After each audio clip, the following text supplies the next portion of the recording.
I took a side job cleaning houses in lingerie and ended up at my professor's place by accident, and while I can handle it like an adult, he's been dodging eye contact for months and I'm worried it's going to mess with my grades. So I'm in my 20s and he's at least in his mid-30s.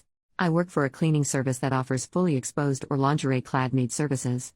There is no intimacy or touching, and if boundaries get crossed then the client is struck from the client list. The client can ask for a type, like hair color, race, weight, age, gender, but they cannot pick a specific maid. Their maid is assigned by the company. Both client and the maid have the option of using a fake name, and pictures of either party are not provided.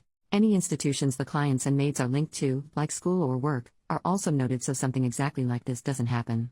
All of this is done for confidentiality. Clients can request after the first session that the same maid comes back, but that's it.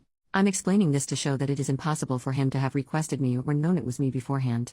I got a message from the company saying a nearby and anonymous client had requested a lingerie-clad maid and I was his type. I went, in jeans and a t-shirt with the lingerie underneath so he didn't see anything, knocked on the door, and my lecturer opened it. I realized what had happened and said that the agency typically filters these things out. Clearly there was an error, and I can stay and be professional or I can get him another maid, but whichever he chooses, we should both just forget this. He asked for another maid, so I called the office, explained, and left. The office says due to computer and human error, no one clocked in that we are linked with the same school. I had to go into school a few days ago along with some classmates and we ran into him. He was awkward, uncomfortable, wouldn't look me in the eye, and refused to even directly address me. We ran into him again later that day and it was the same, if not worse that time. We also had some classes at the end of last academic year, after the mix-up where I ended up at his place, and I was similarly ignored, though I attributed this at the time to the online format of the classes. This would just be one of those things, except I have classes with him all next year, as well as private meetings with him to discuss my studies.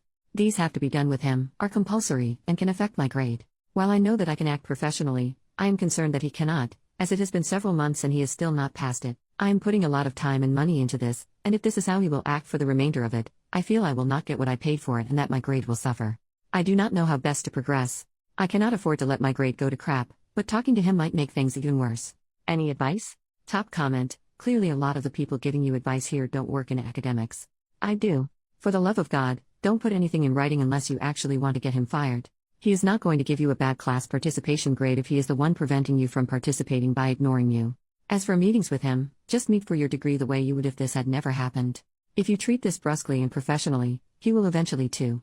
If you must address it, at the end of your meeting, while you're leaving, say I would really appreciate it if you would keep what I do for a living to yourself. Obviously I am giving you the same professional courtesy. I would love it if we could pretend that incident never happened. Don't put anything in writing. For the love of God, do not show up to his house again, even to leave a note in his mailbox. That's how you progress into stalking. Don't do anything crazy to make him notice you in class. Offer to participate the way you always would. Do your meetings with him as if this never happened. Update: 1 month later, he reported me. I booked a meeting with him during office hours so I could clear the air, as was suggested on my last post, and then followed it up with an email that simply said that his school is starting up again and its final year.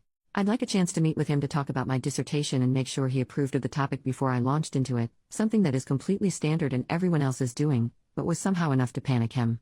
The maid service I work for also offers completely clothed maids, so from what I can gather he's gone to the uni saying he paid for a fully clothed maid and only went through this service because of their extensive vetting, but when I showed up I offered to do it without clothes on in exchange for extra help on my dissertation. He said no. Obviously this is bull crap, and I got the recording of the phone call I had with work and gave it to the uni, which was enough to stop the investigation, but I couldn't get his payment records to prove he paid for lingerie due to the anonymous payment system, and any more than that would require a legal case, which I can't afford. And even if I did manage to stay here, I'd still have to be in his classes as they are mandatory, but at the same time my uni have basically said that they can't put me in his classes after this because I have essentially been accused of intimately harassing him. He must have reported me the second I sent in my meeting request, because I got the email from the person dealing with this literally less than a week later.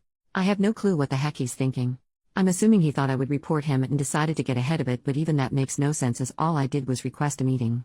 Whatever his logic, I am dropping out. I am 1 year off of completing my degree, so I've submitted some inquiries about transferring to nearby universities, but because this has happened right at the start of a new school year, it's going to be 10 times harder than it would be if this happened over summer or last year. The only upsides are that I've not actually been expelled or suspended, so I won't need to explain this to anyone. The uni seemed fine to just let me go quietly, and another lecturer is writing me a reference. The agency have also said they will blacklist him, and they share this info with other services, so hopefully he won't be able to do this to anyone else. Just Jesus Christ. Edit, adding that I have had a free consultation with a lawyer and I will not be pursuing legal action.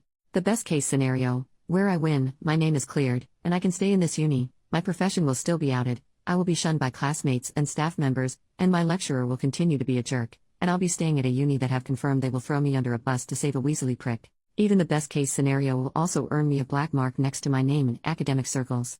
Update 3 years later, OP updated with a new account after her posts were featured on Smosh. Just caught up on the Smosh podcast and, well.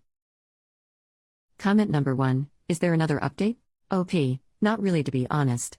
I'm at another uni, feeling super supported, doing a PhD and building my career. The lecturer who ratted me out is still teaching, but when people went back to classes properly post-COVID, I put his name on the creep list. An anonymous Google Doc the women at uni shared of men to avoid, and like 4 different people vouched for him being a creep, so at least they know who to avoid, and I'm safe and happy at another uni with a straight woman and gay man supervising me, both of whom went to bat for me when another separate lecturer made a pass at me. Like I feel like the overwhelming reaction to my story was just, well, that's depressing, and I wish I had a non-depressing update, but that's how academia works, I guess. C'est la vie. But I do want to say that when Shane read the comments from my post, he read one that I listened to at the time saying don't make a paper trail because I'll get him fired, and PSA, make the paper trail. I really regret listening to that guy, which I only did because he said he was in academia. Assuming it's a guy because that's advice a guy in academia would give. I would still have had to leave the uni even with a paper trail, and I'm probably better off at my current uni than I was at my old one, but if I'd made the paper trail they probably would have at least refunded part of my tuition, and I wouldn't be scraping to fund the PhD now. Comment number 2, glad you're doing well, and that people at your old uni know that the lecturer is a creep. Sucks that he still has a job though. OP, yeah, I'm glad I'm doing well too. I would love to be able to say that something worse happened to him, but the consequences of his actions are literally just a Google Doc. What shocked me was the other women who vouched for him, as in saying they also had weird experiences with him, because I honestly thought it was just me. Hopefully one day he'll be creepy to the wrong woman. But hearing my words from like 3 years ago read out to me while I was on the treadmill is definitely making top 3 weirdest moments of my life lol. Comment number 3, saying don't make a paper trail because I'll get him fired, and PSA, make the paper trail. Oof, that comment is terrible, you're totally correct. Anyone who has dealt with any sort of scary, bad, or uncomfortable situation, whether in the workplace, school, or just in life, always make a paper trail. Document everything, even if it's small. If you have to take it to a boss, school leader, or police, etc., the best thing you can do to have a situation taken seriously and rectified is to have some sort of tangible proof that something has happened by documenting and listing whatever the issue is.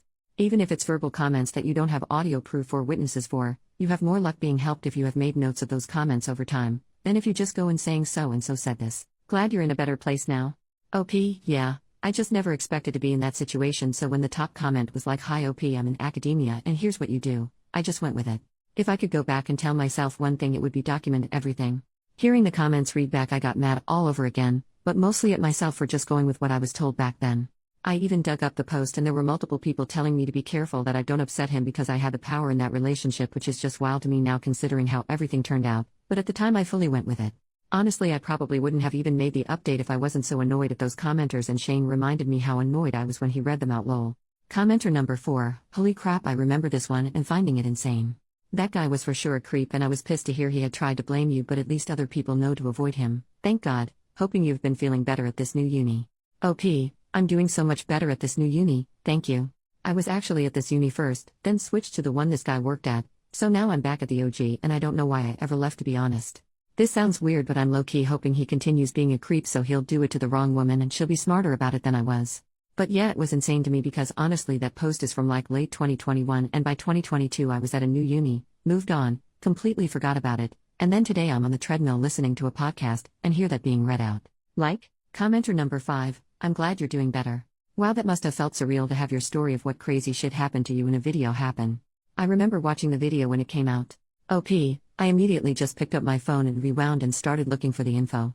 I would have heard it sooner, too, but I only listened to podcasts at the gym and I've not gone in the last couple weeks. It was so wild.